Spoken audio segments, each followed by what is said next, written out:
नमस्कार दोस्तों, मैं अजीत आप सभी का स्वागत करता हूं साई एजुकेशन के ऑफिशियल यूट्यूब चैनल पर। तो आज की इस वीडियो में हम आपको मैथ के महत्वपूर्ण प्रश्नों को सॉल्व करने वाले हैं, जो कि आपके किसी भी एग्जाम के लिए बहुत ही इंपॉर्टेंट है। और जो ये क्वेश्चंस हैं ये पीवाईक्यू आधारित हैं। तो चलिए वीडियो को शुरू करते हैं। तो दोस्तों, सबसे पहले अगर हम बात करें, तो अगर आप रेलवे के एनटीपीसी ग्रुप डी या XYZ किसी भी रेलवे की एग्जाम की प्रिपरेशन कर रहे हैं, साथ ही कोई भी अन्य एग्जाम, चाहे एमपी आबकारी एग्जाम हो, एसएससी जीडी का एग्जाम हो या रेलवे सीआईएसएफ के साथ साथ आल सभी एग्जामों के लिए बहुत ही हेल्पफुल होने वाली है ये वीडियो। तो पहला प्रश्न आपके सामने है। कह रहा है, हीना नाम की एक व्यक्ति है जो कि एक दुकान पर गई और एक सोफा खरीदा। इस पर उसे 30% यानी 30% की छूट दी गई, और अगर उसे 35% की छूट दी गई होती तो उसको जो एडिशनली बचत का अमाउंट होता वो 2000 होता। मतलब अगर हम बात करें, इनके मध्य का जो डिफरेंट है वो है 5% का, और इस 5% की वैल्यू जो दी गई है वो रुपए में 2000 रुपए है। अगर कहने का मतलब, अगर हम बात करें कि हीना एक दुकान पर गई, एक सोफा खरीदा, इस पर उसे 30% की छूट दी गई, 30% की छूट मिली। यदि उसे 35% की छूट मिलती तो वह 2000 रुपए बचा लेते। मतलब कहने का यह है कि 30% का जो भी छूट मिला, लेकिन अगर उसको 35% का छूट मिलता तो वो 2000 रुपए एडिशनली और बचा लेती। तो 2000 की बात कह रहा है, तो 2000 जो है वो 5% का मान है, तो इसका हम 100% निकाल लेंगे। तो इसमें हमसे पूछा जा रहा है सोफे का कितना भुगतान किया। 2000 जो है वो 5% है, तो इसका 100% हम निकाल देते हैं। तो अगर हम बात करें 5 दूना 10, तो 2000 गुना 20 अगर कर दें, एक जीरो बढ़ जाएगा और 4 हो जाएगा, तो 40,000 इस क्वेश्चन का राइट आंसर है। यानी प्रश्न क्रमांक 1 का पहला ऑप्शन सही उत्तर है। और ये देखिए, सीआईएसएफ कांस्टेबल फायरमैन के एग्जाम में आया हुआ प्रश्न है। फिर अगले प्रश्न की बात करें, 2 नंबर प्रश्न है, दो संख्याओं के गुणनफल और एचसीएफ क्रमशः 2352 और 28 हैं। तो बड़ी संख्या हमें ज्ञात करनी है। अगर हम बात करें यहाँ पे इस प्रश्न की,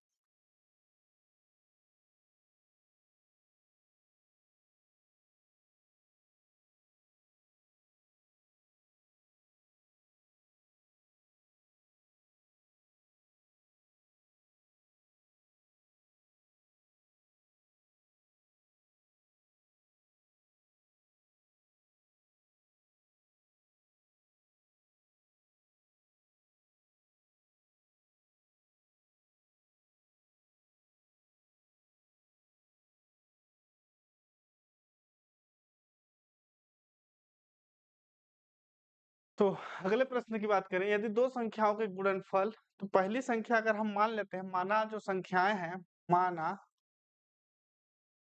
संख्या x और y है। अब इसमें कह रहा है दो संख्याओं का गुणनफल और एचसीएफ क्रमशः 2352 है। तो दो संख्याएं x और y हमने मान लिया, तो इनका जो गुणनफल होगा x इंटू वाई अगर हम कर दें, तो इनकी वैल्यू हमको दिया गया है 2352, 2352, 2352 हमको यहाँ पे दिया गया। और एचसीएफ की बात कर रहा है, एचसीएफ जो दिया गया है वो 28 हमको प्रश्न में ही दिया गया।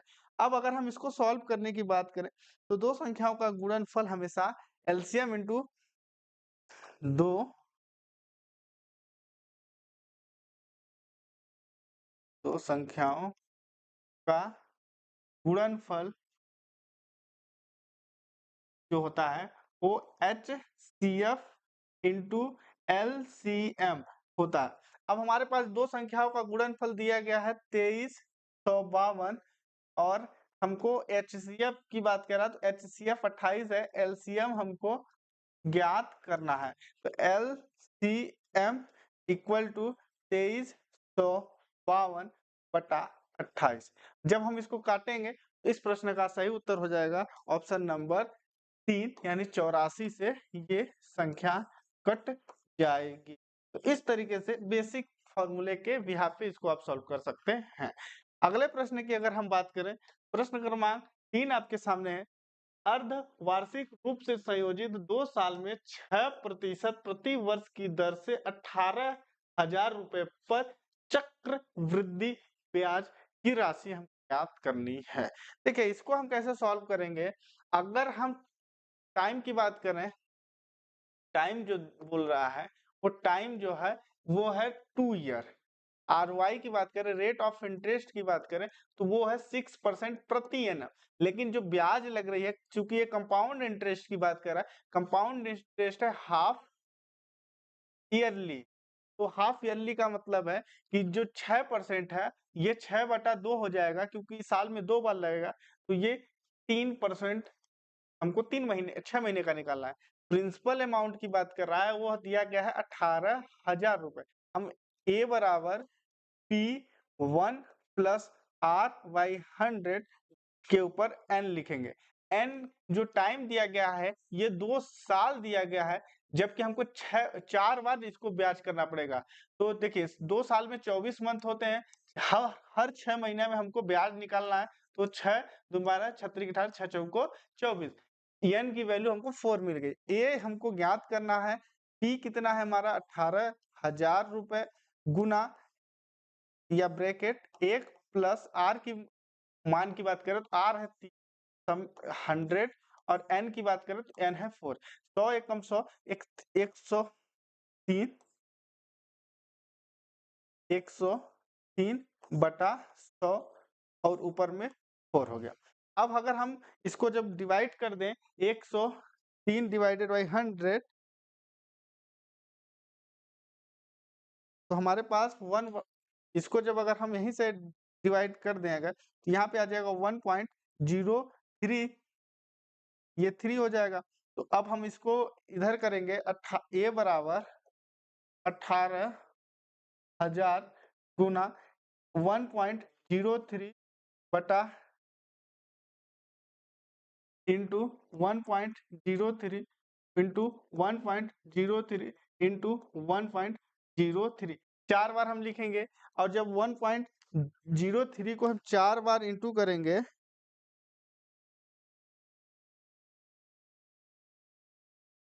तो यहाँ पे आएगा 1.12,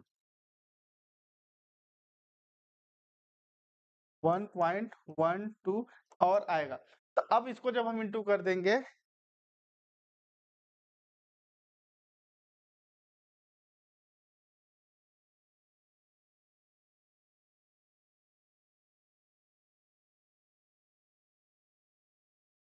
यहाँ पे आ जाएगा 20,259.1515, ऐसा आता जाएगा। तो हम इसको क्या कर लेंगे कि 20,259.16 लिख लेंगे। ये हमारा ब्याज प्लस प्रिंसिपल आ गया। हमारे पास इसको 18,000 में माइनस कर देंगे, 20,259 पॉइंट में 16 माइनस 18,000, तो ये जब माइनस करेंगे 9522.16, इस क्वेश्चन का राइट आंसर हो जाएगा ऑप्शन नंबर 4 जो है इस क्वेश्चन का सही उत्तर है। अगले प्रश्न की बात करें तो इसको हमको सॉल्व करना है, जो कह रहा है कि यदि x बाई y का मान जो दिया गया x बटा y का मान हमारे पास है 4/7, और जो हमारे पास एक इक्वेशन दिया गया है 5x प्लस 4y बराबर 15, तो इसमें हमको x की वैल्यू फाइंड करनी है। अगर हम इसके लिए बात करें, हमको चूंकि x का मान निकालना है, तो इसके वजह से हम यहीं पे x और y का जो है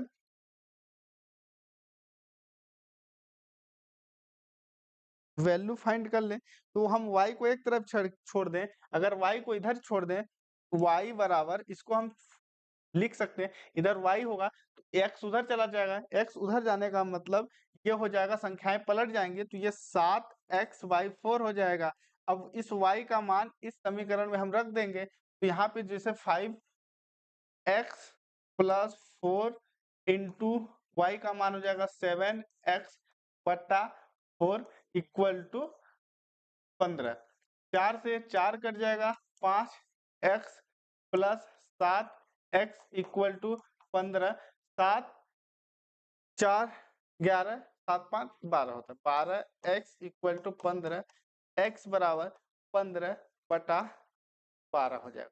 अब 12 एकम 12 मतलब 12 एकम 12 बच गया 3,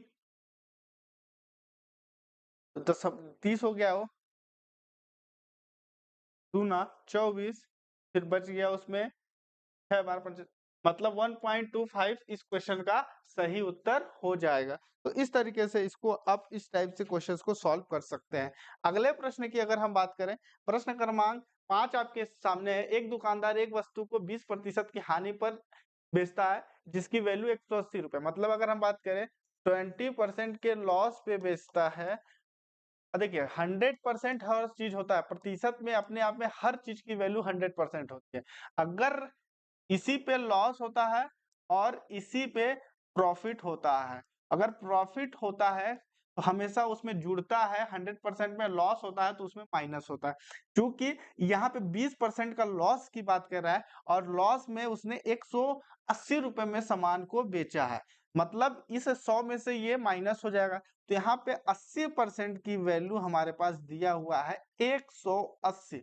तो 180 जो है ये अपने आप में 80% है। इसका हम 100% अगर निकाल दें, एक जीरो से एक जीरो काट दें और 18 से 180 भागे 8 कर दें तो 22.25 में ये कट जाएगा, 22.25। और 22.25 यानी 10 का इंटू कर देंगे तो 225 इस क्वेश्चन का सही उत्तर हो जाएगा। अगले प्रश्न की बात करें, एक बैग में क्रमशः 25 पैसे, 50 पैसे और 1 रुपए के सिक्के समान संख्या में है। यदि कुल मूल्य 112 रुपए है तो प्रत्येक प्रकार के सिक्के का मूल्य हमको ज्ञात करना है। अगर हम मान लें कि माना सिक्कों की संख्या x है, तो हम यहाँ पे देख सकते हैं इसको हम 25x प्लस 50x, ये पैसे में हमने लिखा, और ये 101 रुपए जो है ये रुपए में है, इसको हम 100 पैसे लिख लेते हैं। तो इन सभी को जोड़ेंगे तो हो जाएगा 50, सॉरी ये हो जाएगा 175x। 175x की वैल्यू हमारे पास दिया गया है 112। x बराबर 112/175 हम लिख सकते हैं। जब इसको हम, सॉरी ये जो है ये रुपए में है, इस 112 रुपए है, क्योंकि हमने इधर 1 रुपए था तो उसको पैसे में कन्वर्ट किया, तो इसमें हम 100 का गुणा कर देंगे क्योंकि 100 पैसे हम कन्वर्ट कर रहे हैं। तो यहाँ पे हमारी जो वैल्यू हो जाएगी 2 जीरो यहाँ पे ऐड ऑन हो जाएगी क्योंकि हमने इसको रुपए से पैसे में कन्वर्ट किया।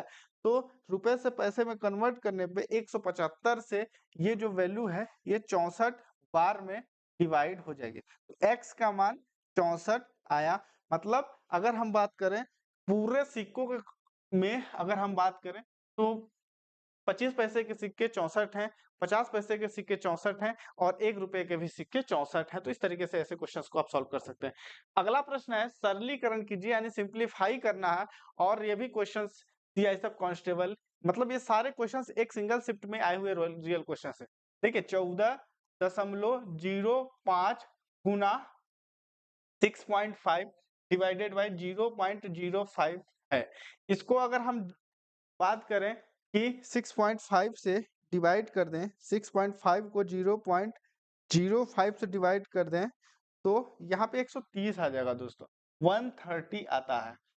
14.05 को 130 से गुणा कर देंगे, 14.05 को 1826.5 आ जाएगा।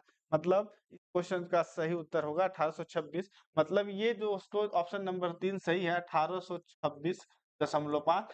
बस यहाँ पे ये जो डॉट यहाँ पे होना चाहिए, एरर टाइपिंग है। अगला प्रश्न है, दो पेंटर नीरज और सनोज ने एक बंगले को 4 दिन में रंग दिया।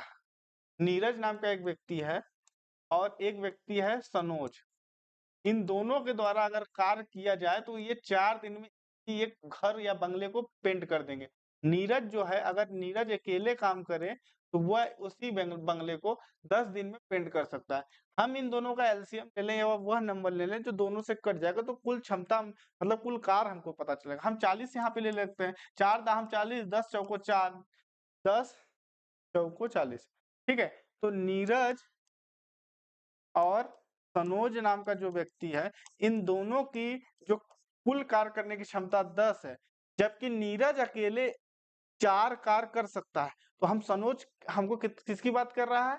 सनोज के अकेले कार्य करने की क्षमता। तो हम इसको उधर कर दें तो हमको सनोज के कार्य करने की क्षमता मिल जाएगी। तो 10 - 4 कर दें तो सनोज जो है एक दिन में 6 काम करता है, और हमको टोटल काम कराना है, कुल कार्य हमको जो मिला है, कुल कार्य मिला है 40।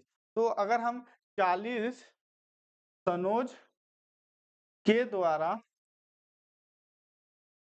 40 काम को 6 की क्षमता से किया जाएगा तो 6 छक्का 36, 6 पॉइंट में आएगा।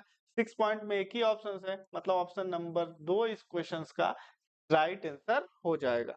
लास्ट प्रश्न कह रहा है 9 महीने के लिए 20, टाइम जो दिया गया है ये 9 मंथ दिया गया है, 9 मंथ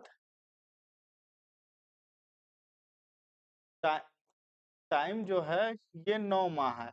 ठीक है, आरओआई की बात करें, रेट ऑफ इंटरेस्ट जो है 20/3% है। अमाउंट जो है प्रिंसिपल जो है ये है 8,000। अगर हम सिंपल इंटरेस्ट की बात करें, साधारण ब्याज बराबर होता है P गुणे R गुणे T डिवाइडेड बाई 100। हमारे पास है क्या? P है 8,000 रुपए। ठीक है, R जो है रेट ऑफ इंटरेस्ट जो है ये 20/3 है। टाइम की बात करें, टाइम है 9 महीना, तो 9 को हम 12 से डिवाइड कर देंगे और इन सभी के मध्य में 100 का इंटू हो जाएगा। अब इसको हम काट दें तो 3 इकाई 9, 3 चौको 12, 4 पंचे 20, 0 से 0 कट गया, 80 गुणा 5 मतलब 8/40। क्वेश्चन का राइट आंसर है 400, इस क्वेश्चन का सही उत्तर है। तो इस तरीके से आप इसको सॉल्व कर सकते हैं। आई होप वीडियो अच्छी लगी तो लाइक करिए, चैनल पे नए तो चैनल को सब्सक्राइब करिए। मिलते हैं अगले किसी नई वीडियो में, तब तक के लिए धन्यवाद दोस्तों।